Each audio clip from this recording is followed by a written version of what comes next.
कहीं न कहीं सर अभी जो स्टूडेंट्स में रैट रेस लगा हुआ है, देख के कि मैं भी निकाल लूँगा। शायद उस उनमें पोटेंशियल नहीं है तब भी लोग नीट जेईई करवा रहे हैं।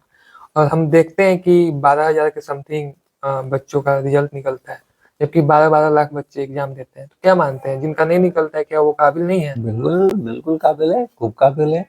और वो मैं तो ये कह रहा हूँ कि पोटेंशियल सब में होता है। आप कह रहे हो ना जिसमें पोटेंशियल नहीं है वो भी पोटेंशियल सब में होता है।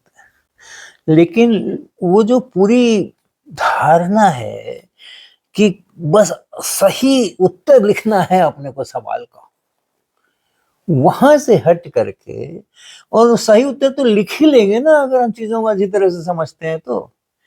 तो हम अच्छी तरह से समझते हैं ये मेरी प्राथमिकता नहीं है। मेरे को नंबर अच्छे आएँगे ये मेरी प्राथमिकता है। तो नंबर अच्छे लाने के लिए जो कुछ भी करना पड़ता है, लोगों को अपनी नींद खराब करनी पड़ती है, अपना हेल्थ खराब करना पड़ता है, अपना खाना-पीना खराब करना पड़ता है, रिलेशंस जो पब्लिक रिलेशंस है वो खराब करने पड़ते हैं और फ्रस्ट्रेशन होता है तो आदमी फिर मोबाइल के ऊपर ज़्यादा समय बिताना शुरू कर देता है, रील्स देखना शुरू कर देता है, फ्रस्ट्रेशन होता है उसका, फिज़िकल, मेंटल सारे प्रकार का हेल्थ खराब होता है। तो वो जो है ना, वहाँ पे गड़बड़ है, वहाँ पर गड़बड़ है।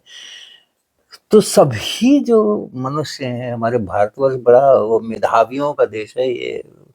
भारतवर्ष जो है उसके अंदर में बहुत मेहनत करने वाले लोग हैं। इतनी मेहनत कहीं से करने वाले लोग आपको मिलेंगे नहीं। ब्रेन बहुत शार्प है ना? जो ठान लेंगे सो हम कर लेंगे, वो ज़िद है।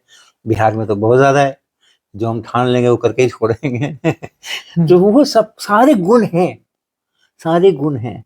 लेकिन यही एक गुण कम हो रहा है कि मेरी ज़िंदगी सफल ज़िंदगी है, इसकी लोगों को समझ और परिभाषा नहीं आ रही है।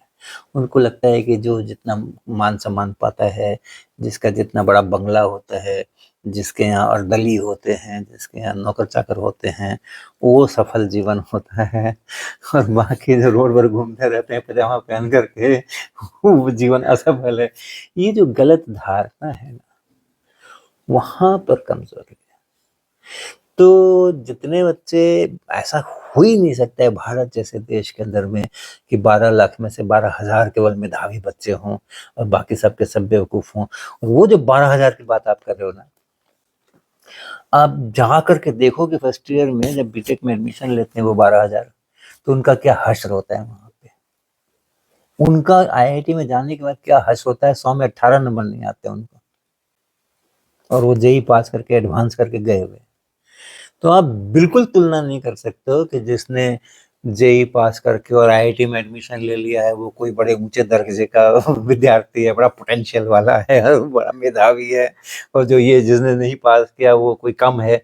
आप एकदम तुलना नहीं कर सकते। पेरेंट्स को ये समझना चाहिए। और इसीलिए हाँ, पेरेंट्स को समझना चाहिए ना। और इसीलिए जो आप देखोगे जितना भारत का डंका पिट रहा है, चाहे आप इसरो का आपने नाम लिया, इसरो के माध्यम से, बीआरसी के माध्यम से, फिजिकल रिसर्च लेबोरेटरी अहमदाबाद है उसके माध्यम से, जीएमआरटी हमारे पूना के अंदर में है एस्ट्रोनॉमी का, उसके माध्यम से जो भारत का जो डंका बज रहा है उसमें आईआईटियंस का कितना परसेंटेज है आप देखोगे, बहुत कम है। जिन्होंने आईआईटी में नहीं पास किया है उन्हीं लोगों ने देश बनाया है।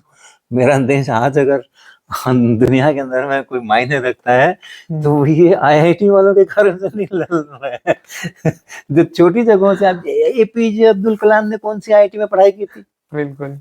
और ये जितने इसरो के डायरेक्टर रहे हैं जिन्होंने इतना बड़ा लीड किया है, गगनयान और ये और चंद्रयान, कितने उसके पूरे स्टाफ में आप देखो कितने उनके जो इंजीनियर साइंटिस्ट हैं वो आईआईटी सिस्टम से आए हैं, वो संख्या छोटी सी है।